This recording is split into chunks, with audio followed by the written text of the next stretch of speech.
I love collecting different kinds. Haplas, rubs, balms.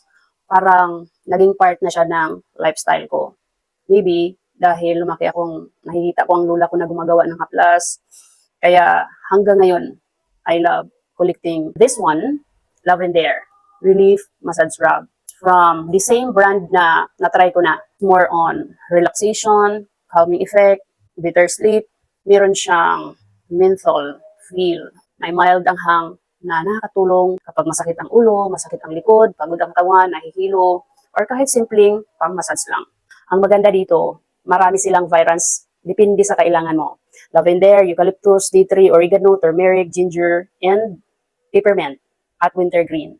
Kapag nagre-reorder ako, ibig sabihin, tested, nagustuhan ko talaga. Isa to sa best seller.